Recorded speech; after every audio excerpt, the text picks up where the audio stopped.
all right. Good evening, ladies and gentlemen. Welcome to your favorite podcast where we have comfortable and comfortable conversations. I am your host, Juice, aka No Ordinary Brother. What's good, everybody? I go by the name of King Exodus. Thank you for tapping in. Make sure you share the live, share the video, like, give your feedback. All of that is welcome and appreciated. All right. Before we get into the main event for tonight, well, a couple of little small talks we like to get it started off with. So, first off, let's do this one. Oh, Bronny James, LeBron James, and Stephen A. Smith. Uh, for those who don't know, Stephen A. Smith is a sports analyst.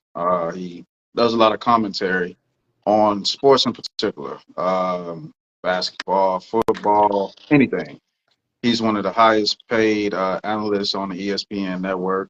I think he just got like $100 million contract, 100 million, $200 million contract. I'm not too sure. So he's top notch. So Stephen A. gives a lot of commentary that's controversial. Um, he's not a big LeBron fan. Let's start there. Okay. Mm. LeBron is not his GOAT. So Stephen A was giving commentary on Bronny, which is LeBron's son, LeBron James Jr. And he basically focused on his stats. You know, he averages 0.4. I think it's now 1.4 points. He's not doing too great in his NBA career. He has an $8 million contract guaranteed. He was drafted to the Lakers, the same team as LeBron. Some people would call that nepotism. Yes. Okay. So, which is not really a problem. It is what it is. But nonetheless, you know, a lot of people have their opinions about this, that maybe he didn't earn his spot. Maybe he doesn't live up to the hype. But like I said, a lot of his stats are in the 0 to 1 range, whether we're talking points, assists, rebounds, et cetera, et cetera. He's not doing too great. So Stephen A made commentary. The one I think that took LeBron over the edge was when he was directly like, look, you're his parent. This is all your fault. Only you can stop this. This guy don't belong in the NBA. So LeBron ran up on him during the LA Lakers home game. And here we are. The moment went viral. You could clearly read the energy and tell what LeBron was saying to him. If you're from where I'm from, you know what he was saying. You know what I'm saying? So Stephen A has been on a rant ever since then, explaining his side of the story. Um, Before I give my feedback on it, I'll let you say whether you agree with LeBron's actions or not, and then I'll double back to it. Well, and a conversation we had before addressing the issue publicly. I said, hey, listen, that's a man, that's a father addressing, trying to protect his son from criticism, scrutiny, and stuff like that. I'm a big believer, like, regardless of how old you get or certain situations like that, there's going to always be, so if you have a great love for your child, you're going to always try to defend them no matter the type of situation there is. Now, do I believe in if you have you're a public person, a fair game at the same time? I'm looking at the perspective of how he's intaking it at the same time. Meaning, like, hey, you hear somebody talking about your son, you can look at your son and you can see if things are getting to him. You gotta understand, like, when you're a mainstream person and you have influence, your influence can be very detrimental to certain people who don't develop thick skin, haven't been through any type of, how you say, public relations training, stuff like that. So things can always be a buildup. So it's one thing that he's already seeing. He's not even close to matching his dad's stats his freshman year in the NBA. It's another thing where things keep circulating around. Like, this is not the first time that man inherited. Like, you only got in this position because of your father. I'm pretty sure that he understood, like, his dad pulled some strings, had the power and influence, but to live up to the reputation is a different story. So in the end, for me, I said, hey, he stood up against a dude as his father, but at the same time, I believe Stephen A. Smith has the right to criticize anybody. Yes, that's what you're doing. He's a sports analyst. You're playing on a sports team. It's fair game. Okay. Um, I don't follow the narrative of LeBron being a parent as far as being protective. Uh, don't agree that as a parent, you protect your child no matter what, no matter how old they are. As simple as right and wrong. As simple as, and I think that's what makes society so soft now. Is because of that narrative. You know, if your child is wrong, then they're wrong, and that's where it starts and that's where it stops. Now, this is not a matter of right and wrong because this is just his performance. So if someone speaks on his performance speaks for itself. Mm-hmm. You don't have the right or the ability to emphasize parental energy because you are really the person that put him in that position. You got him signed to that team. You Mm-hmm. got him a $8 million contract guaranteed. You got him in that position. So now you, as an adult and as a parent, you set the tone that when you start something, you finish it. When you implement actions, there's choices and consequences. I feel like if you take the heat and the scrutiny along with him, now together, y'all work on his game and you let his game speak for itself. You ain't got to check nobody because you put him in that position. He listened to you, even if he didn't really want to do it or not. We don't know. But needless to say, I feel like if you handle your public scrutiny like a G, being that you put him in that position, you teach him the same thing, and he handle it like a G, and together y'all overcome that. But you can't be arguably the greatest player to ever play a sport. Put your son in the position to follow after your footsteps, and he come up shy, even if it's just a start. So you should have been mentally prepared for that. So when we talk about uh, generational gaps and mentalities and responsibilities and accountabilities, this is where it stems from. You know what I'm saying? Like when your child become an adult, especially when you put them in certain positions and situations, you got to stand on business to show them how to stand on business.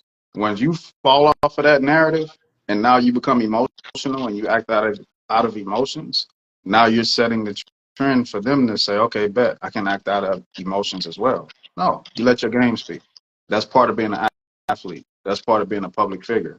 That's like us podcasting, wanting to be in the public eye, and then the minute we get in the public eye, people get into our personal business, talk shit about us, trash our podcast. Oh, your light could have been brighter. Your sound could have been more clear. I don't like your shirt. Why does Juice always have on a watch? Why does this? Oh, so now no. You wanted to be on the camera. You chose to be on the camera. This is what comes with this shit. That's the narrative. So as a parent, you don't protect them. You let them deal with the world. Now you're building soldier, warrior, et cetera, et cetera. So I don't agree with the parent approach. That's trash. Um, if nothing else, we move forward. All right, go ahead. I mean, hey, you stay to your position. That's all that matters. Yeah. All right. Moving forward. I'll let you do the one with Vivica. Right, what? Vivica. Oh, okay. What's going on in the world, you know? The reason why I brought up the situation I want to talk about Vivica A. Fox is Vivica A. Fox just had a BBL at the age of 60. One thing we're learning is that, well, it's not that we learn. It's the fact that women never want to age out. What would make you get a BBL at 60 versus 40 versus 30 versus 25? Like, what really made you do that? Some people are going to say, well, she did it because, she wanted to. It's for her. And can it also be she also got it because she's still in the market as a single woman? In the words of Kevin Samuels, he said something that was very prolific that people forget. He said, every time I look up, Vivica A. Fox is getting surgery done on her body. Her face been done a couple times. Her body then got done now. At the end of the day, I keep saying Godfather's undefeated when he talks about certain people. It's like he knew what was going to happen before it happened. So my thing I wanted to bring to the table is like, why is it that nobody can accept how God made them, or why women can't accept themselves aging out. Why 60? You didn't have to retirement home, but you're not gonna be a retirement home because you're old enough. Are you what what are you doing it for? That would be my ultimate question. What are you doing it for? Usually people let themselves age out, age gracefully, whatever they want to call it. But they said women are the ones who are trying to keep their youth no matter what. Surgery, Botox in the face. Like I said, that's enough for me. But yeah, I got to put that on the table. Why are women still getting surgery over the age of 50? Um, wow. Okay, I agree. I get the narrative behind it, but Yeah. I also okay. It's the same reason why. Man, I got to be the bad guy. God damn Go it, ahead, man. We need a bad guy. got to be the bad guy. It's the same reason why women wear makeup. Same reason why women wear weave. Um, you know, a couple of years prior, before the surgeries, women wore butt pads, things like that underneath their clothes. They used to put tissue in their boobs just to make it bigger. Yeah, Yeah, no. you so it's always been the presence of a woman altering her beauty. Um, and mainly, I would say a lot of our women here in America in general, we don't have a realistic standard of pure beauty. So a lot of these women have insecurities within themselves that men don't even place there. You Yep. know, Correct. that's Correct. that's one. Now, two, uh, men don't have the access to these quick fixes as so much as the women do. But a lot of men don't age gracefully as well as far as maturity goes. You have 40-year-old, 50-year-old men that mentally are still in high school. I think it's an overall problem with development and maturity in America, period. Women, it may be beauty. Men, it may be a list of other things. You got dudes that, I said it with somebody. I'm like, look, um, I don't wear suits, but I have a dressing style to where you could tell I'm not 22. So forth and so on. But as I was passing by this little spot that was more so primarily based on casual dressing for men, I said eventually I'm not too far away from that. Like I fully accept that eventually that's gonna have to be the style because I'm meeting the age for that to be what it is. I can't be 40 years old still rocking t-shirts, jewelry, hats, you know, Nike hats and shit like that. And eventually I gotta at least get more to the casual. Mm. You know what I'm saying? So I see it on both sides. You know what I'm saying? Men should, as they age, they should be more so focused on your retirement portfolios, et cetera, et cetera. You know, not just the women that you attracting and what kind of car you driving, where your house is at. You know what I'm saying. So I think it's an American issue overall. But getting back to the biblical thing, women just have to be comfortable within their own beauty, natural beauty, nonetheless, but be comfortable in their own skin. And then this could set a tone to maybe we can have more long lasting relationships and whatnot, because they say self love is the first love. If you don't love yourself naturally, 100% how you are and who you are inside out, a man can't fill that void never. So you just go from man to man.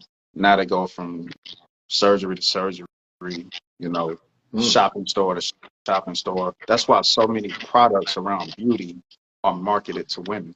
You know what I'm saying? Because they know they got a soft spot there. So, yeah, we got to mature overall, men and women. I just think we just all need to mature. Okay. Cool. All right. All right. Well, Uh, cool. one more thing, I got to piss y'all off with politics. Look, so the big beef right now, I'll be short on it. It's not really my opinion. I won't do that. But we got the whole beef with America, specifically in Canada, China, and Mexico. Now, the imposed tariffs on Mexico were delayed twice. Mexico appreciate that it's no smoke. Canada, on the other hand, they with all the smoke. They have a new prime minister that just came into office, and I feel like personally he on some I want to show the world how big my dick is type shit. So he's considering at one point reciprocal tariffs on the U.S., cutting off power to the northern states because a lot of the northern states are on the Canadian power grid. Look, outside looking in is one thing, but like we just said, adults have to mature. When we actually mature, we find out that America just in subsidizes pays 200 billion or 200 million dollars a year to Canada alone. Okay. One of the homies I was talking to earlier, he was like, "Bro, when you go to the store and you buy a Heineken, Heineken is overpriced. We don't complain because it's foreign. But if you go buy a Bush beer, it's cheap. Remove quality. If it's local, it's cheaper. If it's foreign, it costs more. This is not something new. We do it with liquor. We do it everything. If you buy Tito's vodka, it's cheap. Tito's vodka is the same vodka that you buying in Belvedere. It just comes from a different place. And we get so wrapped up in the illusions, we start thinking, this Belvedere get me drunk faster. Oh, this is better quality. Fam, it just come from somewhere else. That's why it's a price difference. So we do it with everything. When we actually get to studying companies as mature adults, we see that this is just the way of the world.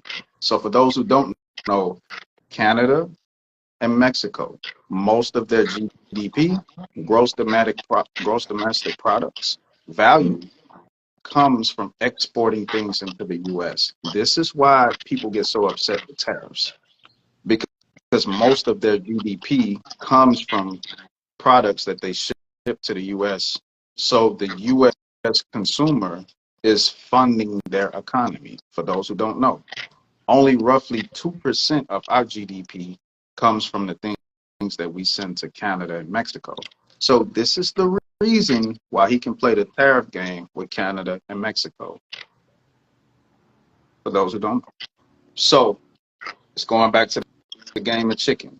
We got fentanyl, we got all these other things on the table. To get these two countries to bend and mold to whatever the U.S. is saying, like I said, we spend 200 million, 200 billion a year in Canada alone just on subsidizers. We really get bullied in a lot of countries, for those who don't know. Let's say we send money to a country in foreign aid, and then they backdoor, they don't sell our products the same way we sell their products. It may be a couple of dollars shy in price on our end, but in their world, they want their country to buy their products first and foremost, so they upscale our prices 10 times higher to make sure that they don't buy American products. Now, you probably don't want to call it tariffs, but it's the same shit. So before you get emotional and wrapped up into hype, let's just calm down and, get into a little bit of research and just see how everything works out. So we may not agree with everything, what I'm saying, the administration is doing, but until you get all the facts, the details, the data, let's not be so quick to overreact. So, you ready to go? What are you talking about? No, I was about to say, man, that was actually well explained. I think a lot of people dismiss that. The first thing you said, I was like, your books. I mean, I know there's a book right now I got right next to me. In the U.S. it's $20, in Canada it's $30. Like, I think people don't understand, like, everything is different. But I mean, hey, look, I don't want to make a big argument out of it, but yeah, you definitely got to do some research, brother. All right, man, let's go ahead, let's get it going, man. Man, we're going to hit y'all with something interesting. DDG did a little, venting on social media about his child with Haley Bailey. I always be want to say Holly Berry for some reason. Man, listen, I say Holly Berry all the time. I don't care. Like, correct me. I don't pay attention to these people, bro. I don't pay attention Right. to Hey, hey, girl, Little Mermaid. Okay, all right. He got a baby with the mermaid. Bro. He got a girl with that a baby with that other girl's sister. You know what I'm talking about? So Yeah, man. beef back and forth. But he said some real shit, I think, that struck father's heart. And he was pretty much saying he don't have full access to his kid. You know, he feel like undervalued as a father, et cetera, et cetera. So we had a conversation. It transcends just what they got going on. Do fathers have equal access to their children? Does the father count in the equation of the parental structure in America? Is it just the baby comes from the mother? She carried it for 9 months. Uh, 3 months prior to the 9 months, she's the primary custodial parent. She has to say so. The dad is just on the sideline. He bends to whatever she says. We'll take this conversation to different aspects and areas, you know. So it just puts a bigger conversation on the table. Uh, how do we move forward in situations in co-parenting to where it works out first and foremost for the child, and then to where it works out to where both parents have, you know, shit, if not 50-50 power, at least, you know, something close to that dynamic to where the father isn't completely excluded from his influence and power in raising that child. So you got it. All right, let me go ahead and pop it off. Then let me do this properly. All right, y'all ready? I don't give a fuck if you not. Anyway, the man sparks life. The woman gives birth. Without life, you can't give birth. So whoever got primary custody, you should know the person who creates life should be the one. I Okay. understand that I understand you incubate the child, but without the man, you can't give birth to a child. So, well, now that that's out the way, let's go ahead and put some things on the table. One side, you got a man who's trying to be there for his child, DDG. You got Anthony Davis who don't want to be there for a child. He just want to pay child support. It's weird to see social media dragging both sides. You got a man who's that the world's calling a deadbeat, saying he don't want to be for his child. He's not a man. Then you got a man who's trying to be there for a child that social media is dragging out like, well, hey, look, that's her child, and she gets the right to make her own choices. You can't win as a fucking man. Yes, I gotta use profanity for this type of topic. You can't win as a fucking man. It just seems that for some reason, whatever a man does, it's always wrong. And I gotta always look at who's raising the women at the same time.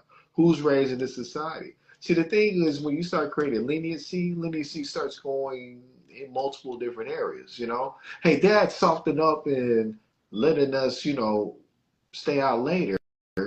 What if he'll soften up about people coming over? You start looking for more places and areas where you can feel like you get more access. So instead of realizing like some things should be a standstill position and just work it out, make things right. Like I said, Anthony Davis doesn't want to be part of the child. They're dragging him. DDG wants to be a part of his child. He's getting dragged. I want to know. It's crazy as this sound. Is this really a black man issue? Mm. Let's put it on the table. Is this really a black man issue? Now, why did I bring up race? Anytime this type of stuff happens, it really is not too grand on the level within the white community, Hispanic community, the Asian community. But everything a black man does is like damn near news to everything. This is one of the reasons why the way Anthony Davis moves when he was with Obama, as I said, hey, being the face of the NBA comes with a lot. He's not trying to be the face. Come on, you got a black man with 3 different kids with 3 different women. Why would you want him to be a face? We understand you got to protect the image of the business that's being ran. So you want to find somebody who upholds some types of values, some morals and codes. Now, to say that that man doesn't uphold those values and codes, I can't say that. But the world would say because he has children with many different women that he doesn't. That's another thing that I say. Like, you'll never know what's going on in this world. But I just feel like this is the biggest thing being a black man. I ain't gonna say being a black man. You're gonna always be wrong for some reason. And this is another thing I put on the table right now. It's very critical for you as a man to have conversations with a woman before you reproduce with them. Why do I say that? There's so many conversations I didn't had with women where they said, well, my mother and my grandmother and my great grandmother and my aunt, my cousins have always taught me, no matter what you happens in your relationship and y'all have a kid, that's your child. I automatically would reproduce with that type of person, especially if it comes down to, like I said, I wouldn't reproduce with that type of person unless that person has counteracted things that has happened and taught to them or understand that's not the best methods to go about life. I wouldn't do it. You're already telling me, hey, no matter what, it takes two to make one. That one is still mine. That's all I got. Right. So the Anthony that we're talking about is Anthony Edwards. Mhm. No smoke for Anthony Davis, great guy. Anthony Edwards, Minnesota Timberwolves player who reproduced with a woman and said that he didn't want uh, visitation. He just wanted to pay child support, but he didn't want to keep it. You know what I'm saying? So somehow, when we had these conversations in the social media world, they compare Anthony Edwards alongside DDG and say they just alike when they're completely different. Mhm. And they goes back to the narrative of what you're saying. Sometimes men can never win. So I would just simply say that we have to kill the narrative that the woman is more important in the parental structure, specifically, first off, when it comes to parenting, but co-parenting especially. Mhm. Um, Statistically, they did data, and it came out that a single parent father can raise a child, and they're less likely to go to prison or have these negative impacts towards society versus a single mother. But this was just based on data. You know what I'm saying? Maybe some people believe those type of statistics or not. That's cool. But we do understand that the man primarily access the logic and the discipline in situations. Even let's go back to religion for the Christians out there specifically. No shade. The hierarchy would be uh, God, Jesus, man, woman, children.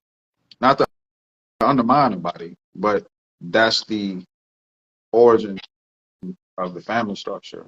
You don't submit to God as woman over your man necessarily. You submit to God through your man. That's how they set up the hierarchy. Mhm. Now follow me, like how Future be on the post. Stay with me now. Stay with me now. Hey, listen, they said God, a happy man is God's plan. That's Yeah, just stay for sure. with me, Go man. ahead, Stay go ahead, with stay me, right there. man. Go ahead, Stay man. with me, I'm man. sorry. Go ahead, go ahead. And I know what y'all gonna do. Y'all gonna say, well, what if he ain't responsible and he don't submit to God? Well, that's the wrong man. We ain't talking about that. We're talking about in a situation y'all had a beneficial relationship prior to reproducing. That Mhm. takes two. If you Mhm. reproduce with the wrong man or vice versa, that's on you. Mhm. You can't now have an argument in this conversation and say, well, the man ain't shit. So you chose that man, he chose you. Now we're Mhm. here. Mhm. Going back to the hierarchy, you submit to God through that man. You don't Mhm. go over him and go straight to Jesus or God or what. That's not how it works. Uh, he fully submits to the will of God. You fully submit through that will through him, which means you also, in conclusion, submit to what him. So that's his importance in the whole equation. Uh, you could say you're spiritual, so you tapped into source in a different way. So maybe he could submit to that information coming from you. But going back to the complete hierarchy, there's still more ways that you submit to him. Now we have a balance in power structure. So now we don't have conversations to where the man is obsolete from the power structure. And then you have situations where DDG was saying, look, I ain't even took my kid outside of state lines. You know, when we have conversations like this, especially in the black community, we hear the black father say, well, the child's sick. I can't get the child. I can't take the child where I want to take them. I can't have them. It's as if the man is less protective versus the woman, when in the complete equation of hierarchy, he is the primary protector. Mm-hmm. And you listen to people's narratives, it's as if the woman is more of a protector than he is. Now, if you had a child by a man and you feel like you're more of a protector than he is, what does that say about you and your decision making on who you decided to have a child with? Mm-hmm. So, going back to the drawing board, you can't remove these things that are set into place based on nature and based on just, the hierarchy based on religion. Somebody wrote that. That's cool. That's cute. But somehow it also tends back to nature. You know, Mm-hmm. I I brought up an analogy prior in previous podcasts to where in the Lion Kingdom, the females go out and hunt, but they still know their place within that pride as the female. They don't challenge for the throne to become the king of the pride. They hunt, but they don't confuse that with their position of power. When shit get too hectic, Big Dog got to come off his throne and he got to come regulate some shit. Just because you hunt, it does not make you the primary hunter. Stay with me now. Stay with me now. Just because you could perform an action, that don't make it your role. So in co-parenting, yeah, you have to be more of a protector because you're a single woman or you're a woman that's not with that child's father. That's understandable. But when the father is present, you have to learn how to step down. That's no longer your role. See, the Way of the Superior Man, all these different books, everything is centered around knowing timing and place, knowing when to step up and when to step down. Just because you taste a certain uh, taste of power does not mean that that's your power forever. You know, let's take it somewhere else in the TV world. When we look at shit like power, force, you have one brother who started the organization. Okay, bet he go to prison. When he go to prison, little bro steps up. Now he big dog, right? When big bro gets free, you're no longer big dog. The minute we fuck this up, we fuck up the whole organization. We fuck everything up. We go to war, family get killed, everything goes to shit because you're not understanding the transitions of power. Power is nothing that's set in stone. Power is something that always transitions. So before you can become addicted to power or any type of feeling or anything that gives you that dopamine or that rush or whatever, or ego boost or whatever, you have to understand that it's all transitional based on timing. So when big bro come back, you're not big dog no more. It don't mean fuck up everything, but it just means that you served your time as that. So going back to the original conversation, power dynamics always shift. It's not set in stone. We opened up with politics. America could have the biggest dollar and the biggest military one day, and then the next year, when that dollar starts decreasing, the military starts decreasing and whatnot. Guess what? Somebody else become big dog. You can't go into that NATO conversation or any type of negotiation conversations like you still big dog. It's gonna turn out real bad for you. So before we self-destruct and terminate the whole family, fuck up the kids because of power battles, let's just see how the dynamic should change based on where we at. When the man comes into place, you're no longer in that position of power. Same, so you got it. No, man. Um, transition of power is very important. This is why when a person tries to step into a family dynamic that didn't create the child, we understand it's going to be a power struggle.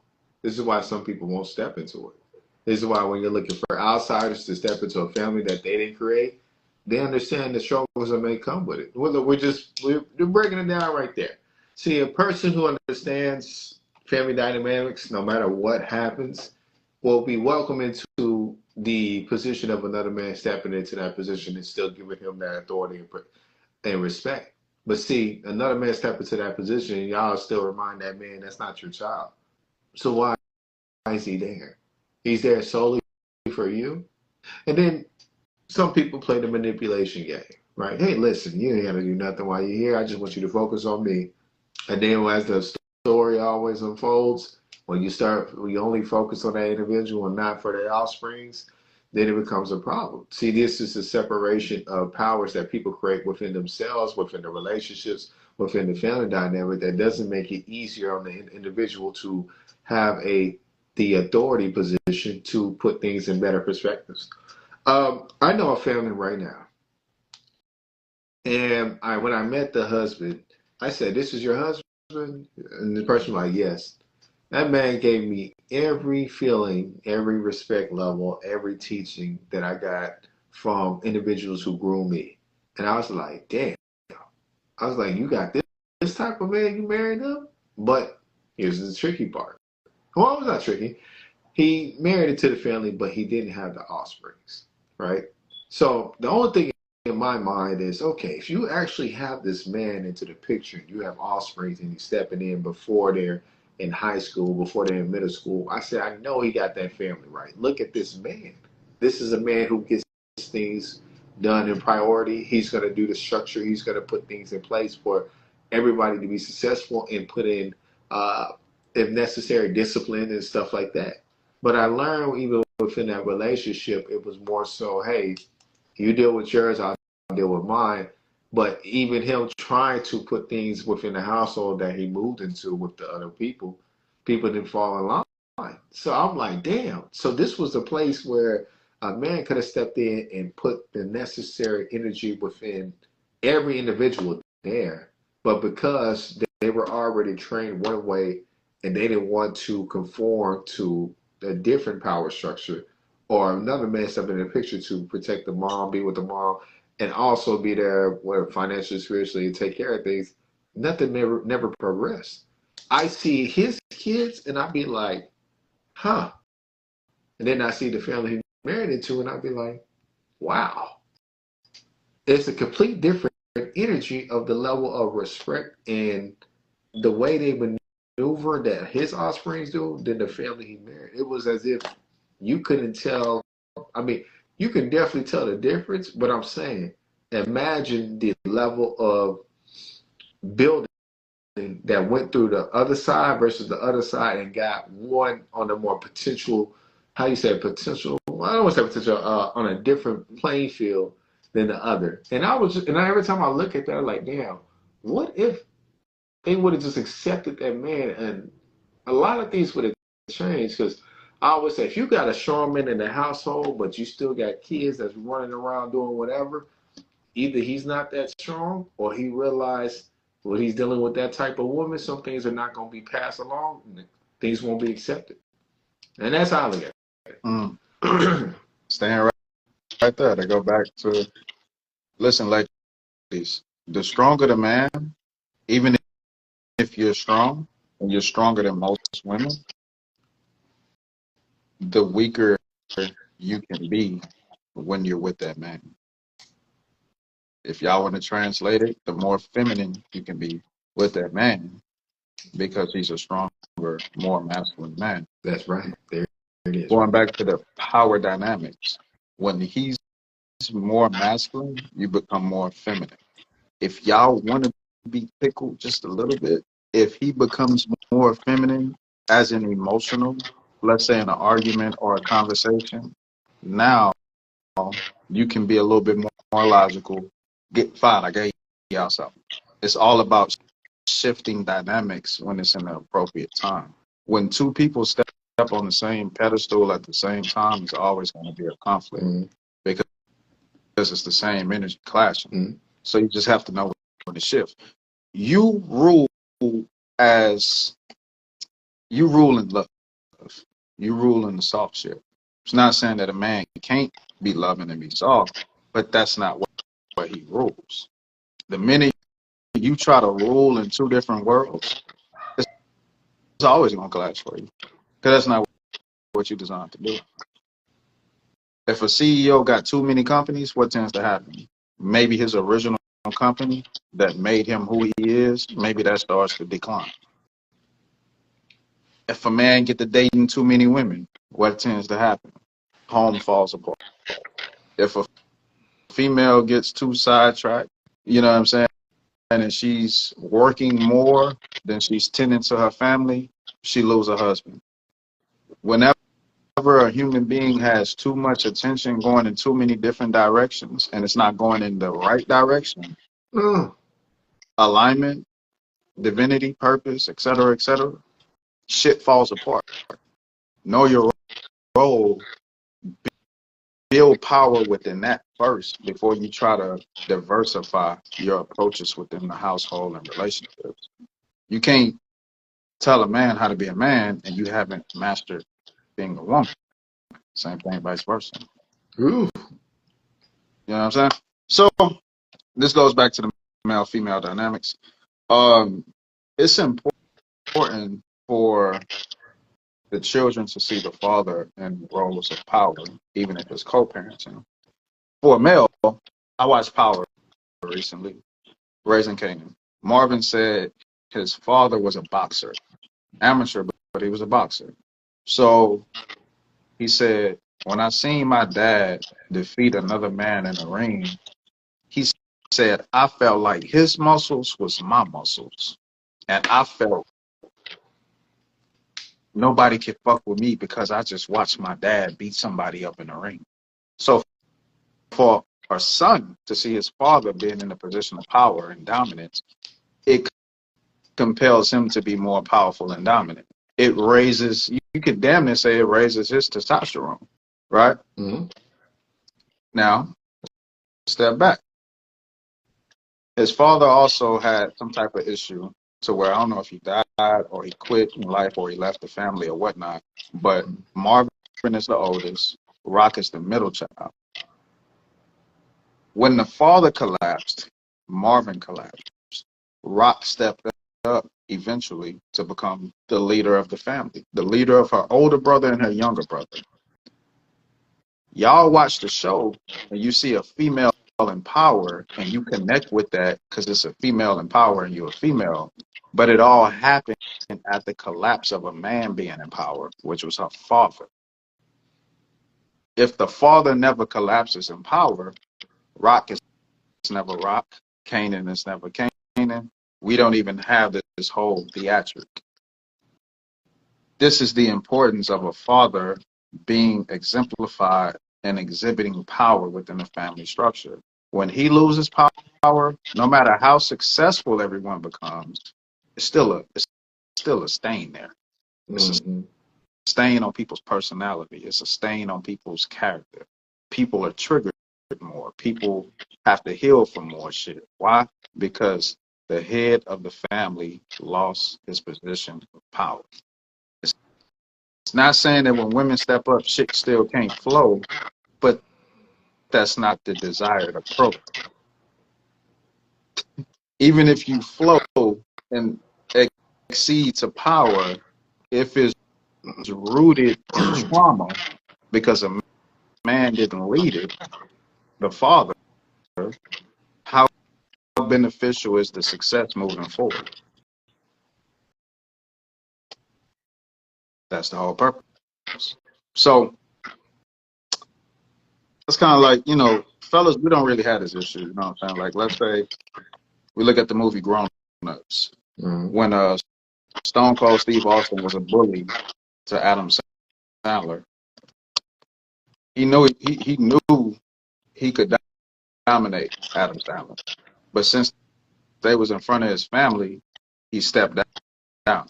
He let him have it because he understood the importance of him being a father and a husband and his kids and his wife looking at him competing against another man.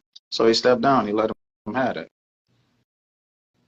It didn't make him weaker all around the board and all that shit. It's just for that temporary moment, he let Adam Sandler be the man and win that little battle just so he could save his family. That's how it works. When Kevin Hart gave his joke about his dad getting beat up by his neighbor, he said, look, the next day, Pops came home and said, Kevin, goddamn trash sitting over there, take out the trash. He said, Pops, fuck you. You take out the trash. Why get old boy to come over here and whoop your ass again? What what his dad said in joke?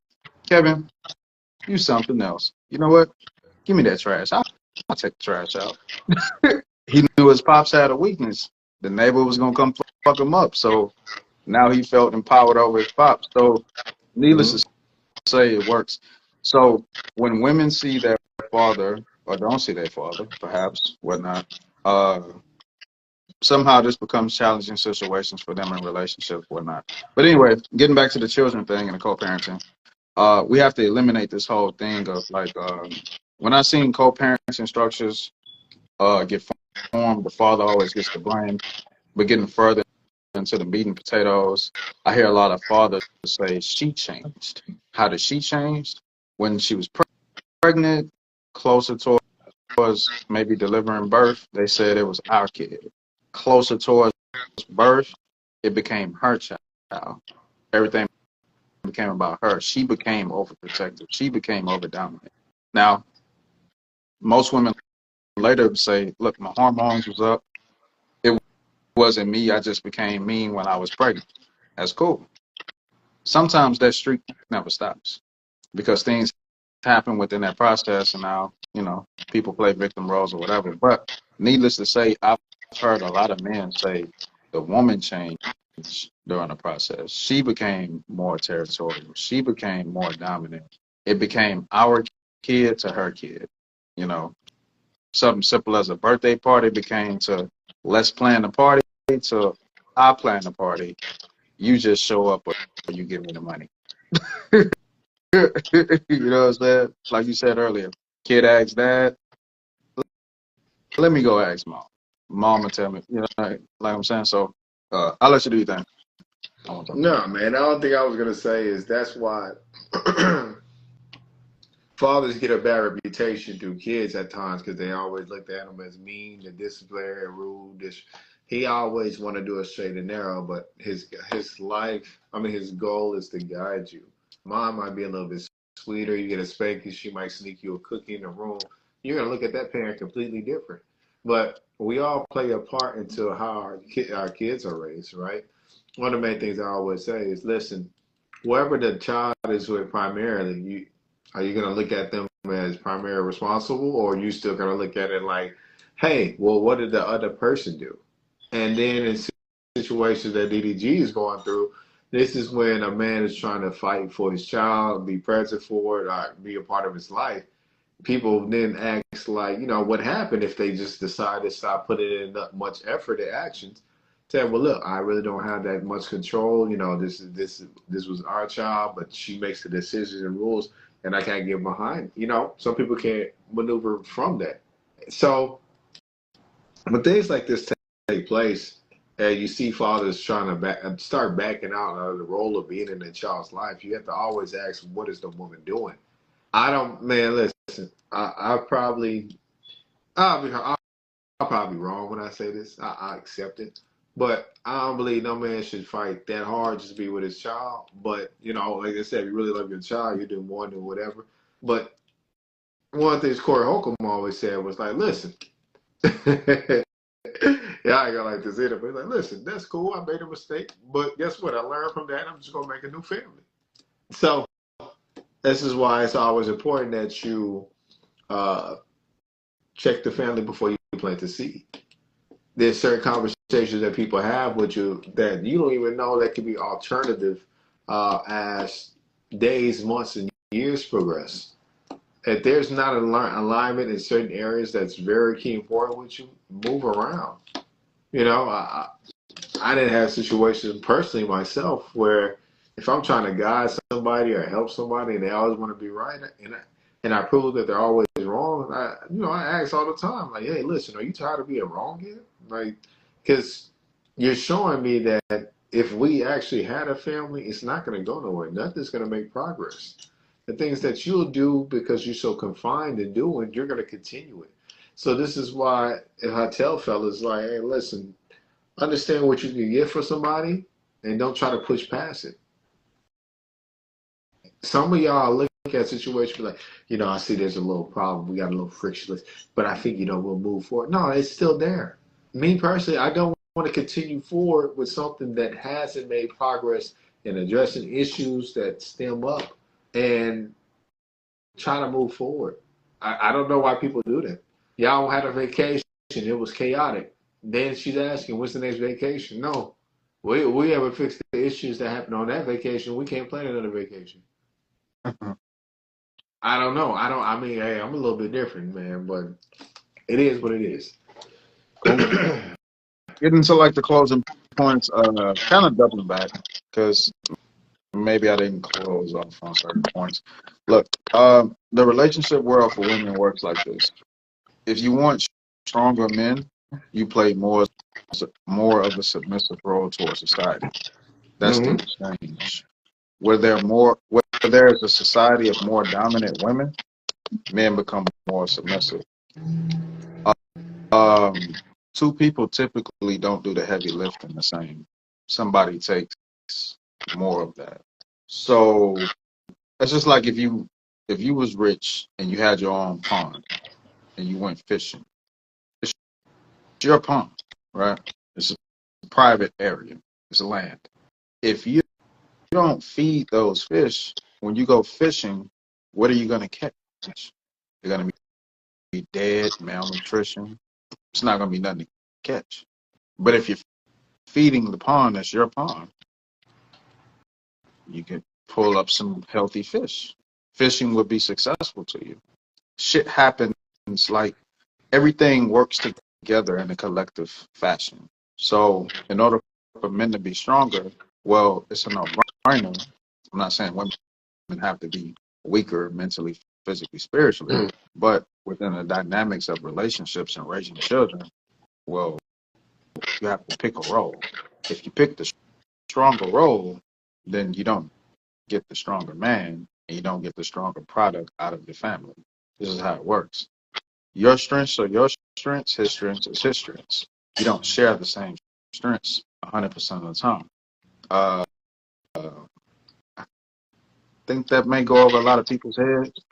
I ain't gonna drag it out, but now we're in a position to where women complain about men being overly emotional and less productive, and it all stems from men seeing women being more productive and less emotional.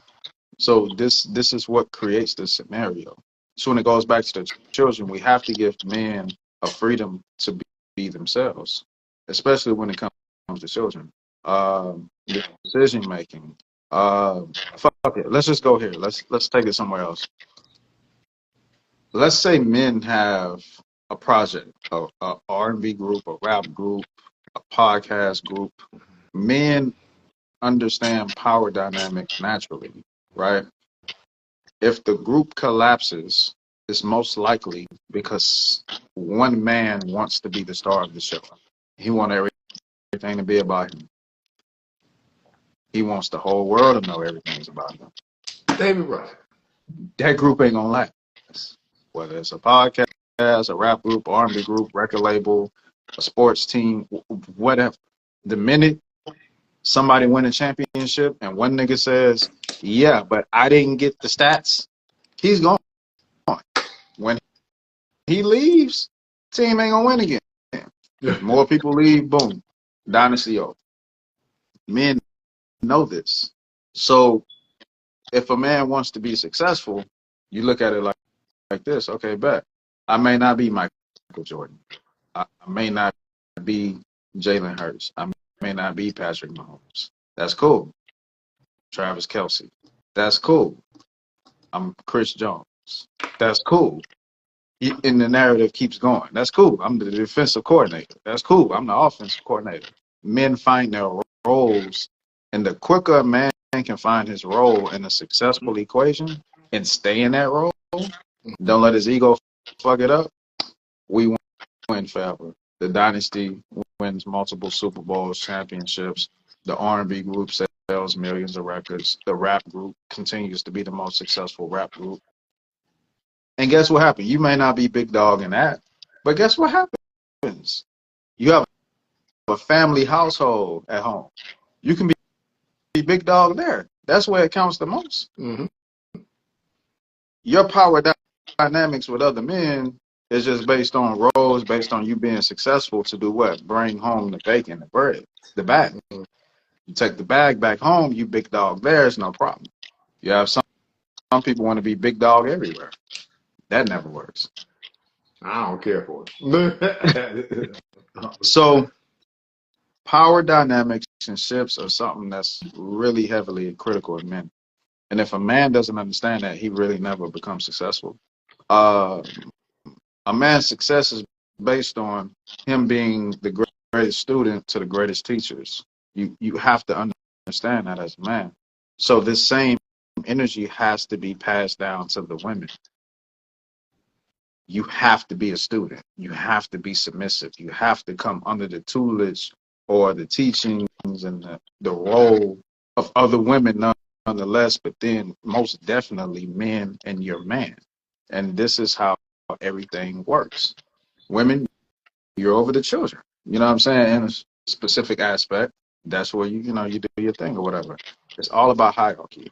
The minute we overstep these low boundaries or whatever, all hell breaks loose. So yeah, in co-parenting situations, I say this to take it back to that. Won't get too deep. I feel like when you decide to co-parent and not raise up children in a two-parent household, you automatically accept that some shit is going to work in your favor and some shit is not. I think you should automatically agree, subconsciously and consciously, that you're giving up 100% access. There is no my kid live there so I can pop up whenever. There is no my kid's there so I gotta say so in whatever happens in the household. Fam, that's not your house. Uh, fam, whether you're the female or the man, that's not your house. You don't control what the other parent does 100% because you made a conscious decision not to be with that person. Mm-hmm. Just like we opened up with Lebron, Stephen A. I said the same thing there. When you put yourself and your offspring in certain situations, you can't also be the ultimate protector at the same time because you put yourself and your offspring in that situation. However that works, whether it's a sport, a broken home, whatever it is, you can't play both roles at the same time. You made a choice. These are the consequences. You're not with that woman, uh, ladies. You're not with that man. That means you're not going to be able to run everything how you want to because you chose not to do it together. That's the whole premise of it. So when I see these young people fighting, DDG and the Bailey girl, the Little Mermaid girl, I first off look at it as this is an American thing, this is a power thing, this is something that's messed up. But I also look at it as a youthful situation. But you have older people still being in the youthful state of mind because you just got to accept that if that's not the family that you're in 100%, you can't control it. This digresses a lot of the energy and the hostility because you can't control a situation that's not yours 100%. I can emphasize uh, reading, studying, and physical activity when you're with your dad. If the mother is not like that, I can't control what you do at her house. If I want to control what you do at her house, I'll be with your mother. Even if I'm unhappy, that'll be my trade-off. That's how it works. Women, same thing. If you want to control everything the kid does with the father, you know what you gotta do. All right, I'll let you do your thing. I'll shut up. No, nah, man. I don't think I got some of anything. Everything else up was uh, there's a saying that goes, "Hey, women want to be protected. Show men more respect." And I think there's a connectivity to a lot of things that people forget. Like it's this, it goes hand in hand.